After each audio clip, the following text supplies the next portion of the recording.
Hello, hello, hello, everybody. Good to see you today. Thank you for joining me on another edition of Earth Tribe. All right, first off, I'm hoping you're having a beautiful day, morning, evening, whatever time of day it is, wherever you are. Secondly, shout out to my buddy Steve Apuzzo over at Design by Deck for donating this beautiful string art of Metatron's Cube. This guy's incredibly skilled artist, and if you ever need anything woodwork or string art, I highly recommend Design by Deck.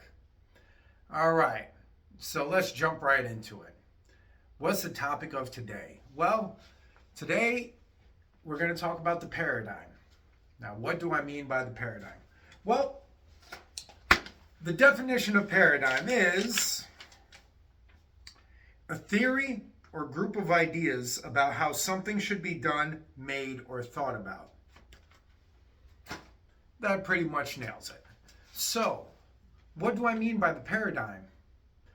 Kind of mean the world we live in, the way we think about things, right? So, the way I see it is we have built a world that is lacking in community and happiness. And we're all trying to find our happiness. Now, in my journeys, I've realized that the United States motto of life, liberty, and the pursuit of happiness is a little misleading. I have issue with the pursuit of happiness part because happiness should be cultivated from within, and we are taught that happiness should be chased. So we chase it. We think we'll have happiness after we get the new car, after we get the girlfriend or boyfriend or wife or husband, when we have the baby, when we have the nice house. It always seems to be after something. That's at least what we're sold, right? Now, I know for myself, I have found happiness from within, and it took work. And there's some things that you need to achieve that happiness. And the way I see happiness is it's the default state of human being.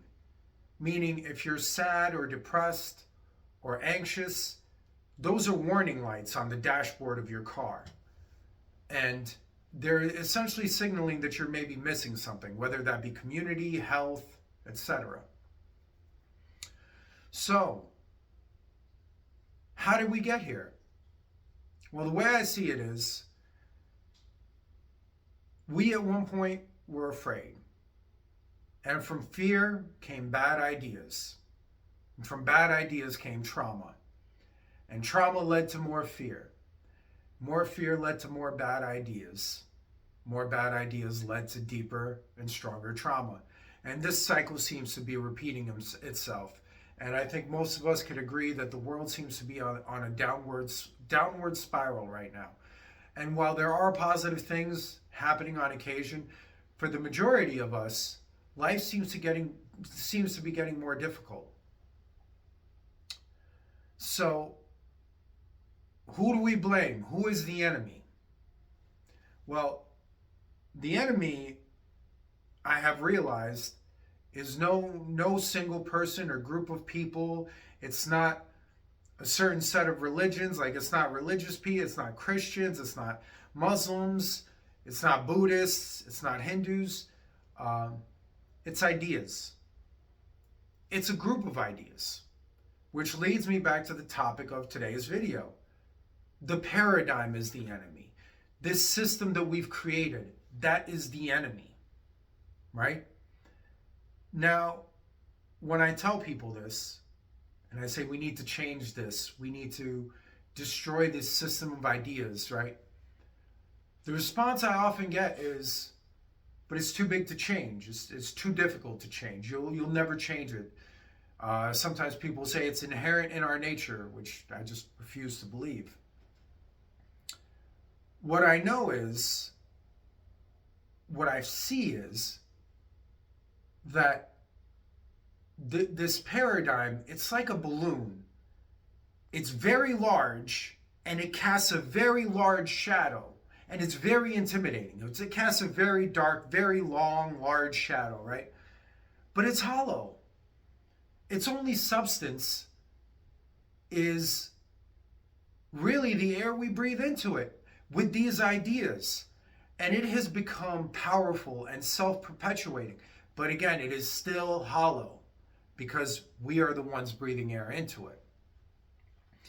And what's happened is, in our pursuit of happiness, since we don't know how to cultivate happiness and we have de-emphasized community in our lives, we have turned to material, monetary, and chemical addiction.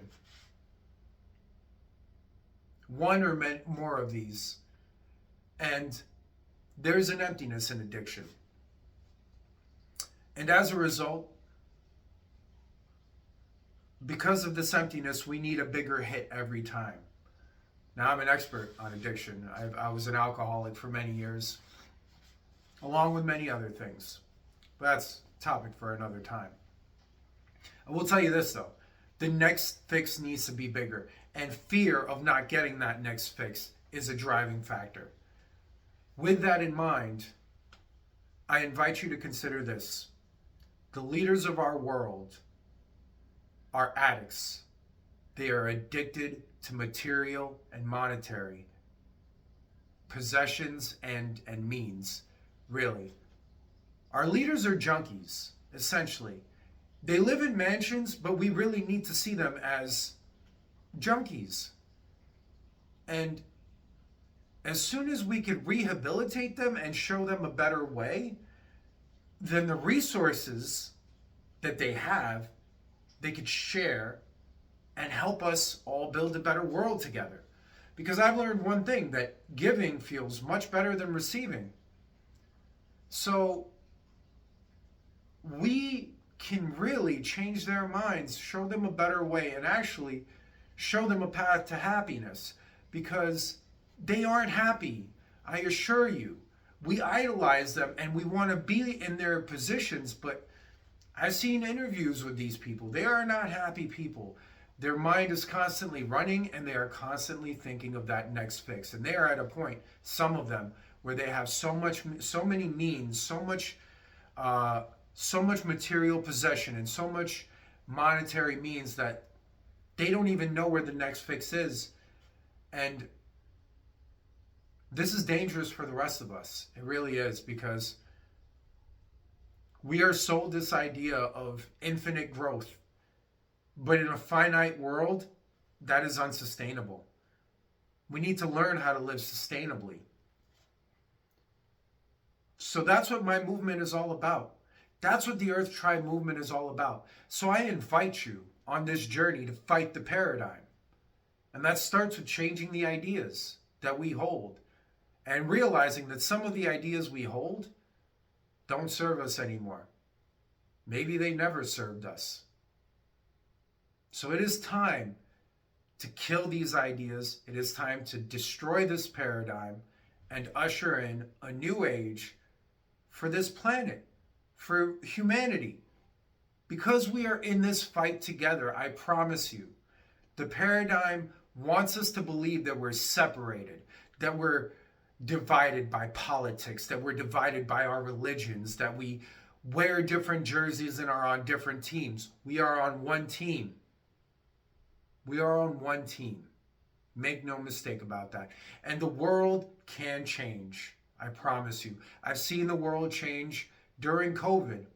I'm not saying it changed for the better, but I have seen it change drastically in a very short period of time. So once again, I invite you to join us, to join Earth Tribe, to join the movement, to free ourselves from the ideas that oppress us, that hold us down, and make us miserable. Finally, one more shout out to G Monkey. Thank you for the shirt. Love you guys. And truly, I love you all. And from the bottom of my heart, I hope to see you in this fight. And I hope really that we can build the better world that we all deserve. And with that, much peace and nothing but love from the bottom of my heart. Take care, guys.